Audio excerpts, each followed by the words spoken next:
یعنی یہ وہی ہائی کورٹ ہے جہاں سے عمران خان کو 9 مئی کے بعد اللیگلی گرفتار کیا گیا. دیکھیں مسئلہ یہ ہے, آپ نے کنٹرول ہائی کورٹس کرنی ہے, ہائی کورٹس کے ججز کو کرنا ہے. مسئلہ اسلام آباد ہائی کورٹ کے 6 ججز ہیں. یہ وہ جج ہیں جنہوں نے یہ خط لکھے تھے, لیٹر لکھے تھے. یہ وہ جج ہیں جنہوں نے سب سے پہلے ریزسٹنس پیش کی تھی اور یہ کھڑے ہوئے تھے. ہائی کورٹ کے ججز کو, خاص طور پر اسلام آباد ہائی کورٹ کے ججز کو کنٹرول کرنا ہے, مینج کرنا تھا, لیکن وہ نہیں ہو رہے. آج بھی جو احکامات ہیں یہ سخت ترین حکم نامہ انہوں نے جاری کر دیا ہے. فیصل حسین صاحب لکھتے ہیں, الحمدللہ میری پٹیشن پہ سردار اسحاق خان صاحب نے عمران خان صاحب کو عدالت میں پیش کرنے کا حکم جاری کر دیا ہے, اور عدالت کی طرف سے جناب یہ کہا گیا کہ یہ توہین عدالت ہے, یہ کھلی خلاف ورزی عدالتی جو احکامات تھے ان کی, اور فیصلہ پر عمل درآمد نہ کرنے کی دھمکیوں سے مرعوب ہوئے بغیر حکومتی وکلا کی سرزنش بھی کی ہے, اور ٹھیک ٹھاک انہوں نے سخت ترین اس حوالے سے رد عمل دیا ہے. اور یہ بڑی ایک ڈیولپمنٹ ہے کہ بہرحال خان صاحب کو کہا گیا کہ انہیں یہاں پر پیش کیا جائے.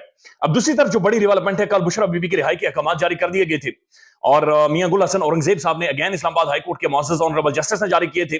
اس کے بعد ہم نے یہ دیکھا تھا کہ اب جو روبکار ہے وہ جاری نہیں ہو سکی تھی, مچل کے جمع نہیں ہو سکے تھے, 3 سے 4 جج غائب ہو گئے تھے, کوئی جنازوں پر جا رہا ہے, کوئی فاتح خانی کرنے جا رہا ہے, کوئی ادھر جا رہا ہے, کوئی ادھر جا رہا ہے. آج وہ سارے معاملات مکمل ہو گئے ہیں. اب یہ پی ٹی آئی آفیشیل اپنے اکاؤنٹ سے بھی ٹویٹ کر رہا ہے, اور مختلف جو ادارے ہیں وہ بھی اس حوالے سے لکھ رہے. پی ٹی آئی نے اپنے آفیشیل اکاؤنٹ سے لکھا ہے کہ جناب بشرا بی بی کی جو روبکار وغیرہ ہے وہ سب جمع ہو چکی ہے, مچل کے جمع ہو چکے ہیں, اور اب یعنی صرف ایک مرحلہ رہ گیا ہے, اور وہ جناب بشرا بی بی کی رہائی کے ہے, رہائی کے حوالے سے ہے. یہ بشرا بی بی کی ضمانتی مچل کے جمع ہو گئے. تھوڑی دیر میں روبکار جاری ہونے کا امکان ہے.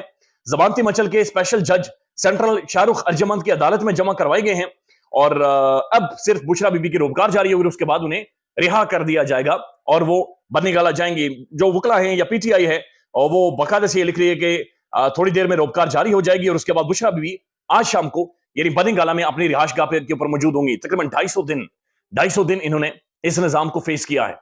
250 دنوں سے وہ جیل کے اندر بند ہیں.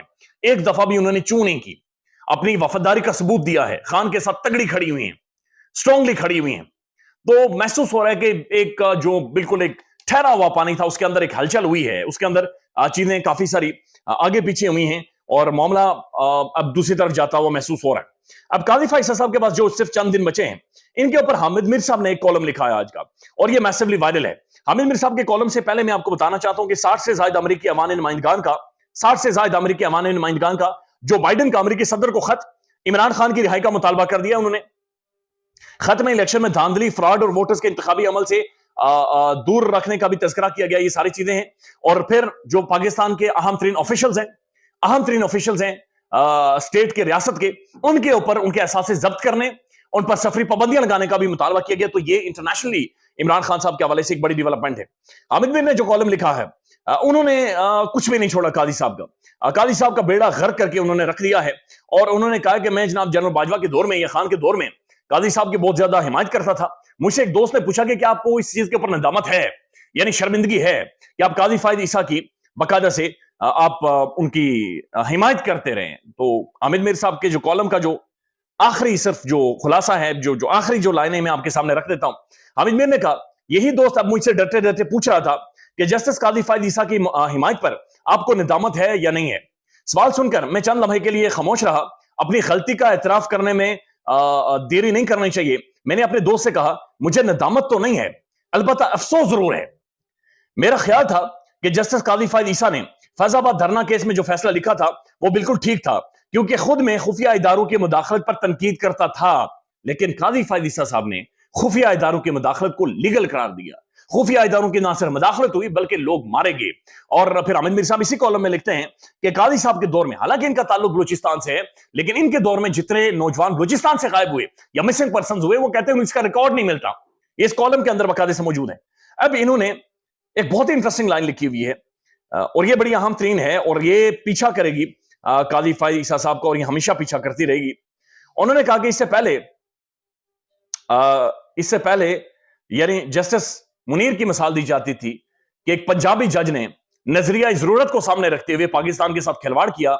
انہوں نے کہا آج کے بعد بلوچستان کی بات چیت کی جائے گی کہ بلوچستان کے ایک جج جسٹس منیر سے بھی زیادہ, جس نے نظریہ ضرورت کے بعد پاکستان میں مارشل لاز بربادی کروا دی تھی, ایک بلوچستان کا جج تھا جس نے اس ملک کے اندر جسٹس منیر سے بھی بڑا خطرناک اور گندا کردار پاکستان کے اندر ادا کیا ہے. تو قاضی فائز عیسیٰ صاحب اصل میں زوال کی بلندیوں کو چھو گئے. قاضی فائز عیسیٰ صاحب آج بلوچستان کے لیے ایک کالا دھبا بن گئے. قاضی صاحب آج بلوچستان کی بدنامی کا سبب بن رہے ہیں. حالانکہ ایسا نہیں ہونا چاہیے. بلوچستان کے اندر ڈاکٹر مہرنگ بلوچ جیسے بھی نوجوان موجود ہیں, ایسے تگڑے جوان موجود ہیں جن کے پیچھے سارا بلوچستان کھڑا ہے, لیکن قاضی صاحب ان کے لیے بھی باقاعدہ سے شرمندگی کا باعث بنے ہوئے ہیں.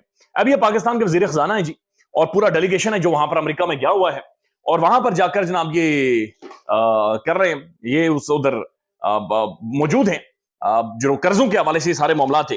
وہاں پر ان سے جو صافی سوال پوچھ رہے ہیں لٹرلی وہ بے عزت کر رہے ہیں. وہ کہہ رہے ہیں کہ جناب اتنے بڑے مہنگے ہوٹلز میں آپ اگر یہاں پر آپ لوگوں نے رہائش لی ہوئی ہے, یہاں پر آپ لوگ موجود ہیں, آپ کو کچھ شرم آتی ہے؟ آپ ہنستے کیسے, مسکراتے کیسے ہیں, اور آپ یہاں پر قرض مانگ رہے ہیں؟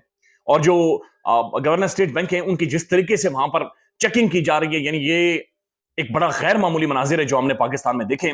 خیال رکھیے گا, مزید آپ کو اپڈیٹ کریں گے. ایونٹ فل دن ہے, اپڈیٹس ہر گھنٹے ہوتی رہیں گی. خیال رکھیے گا, اللہ حافظ.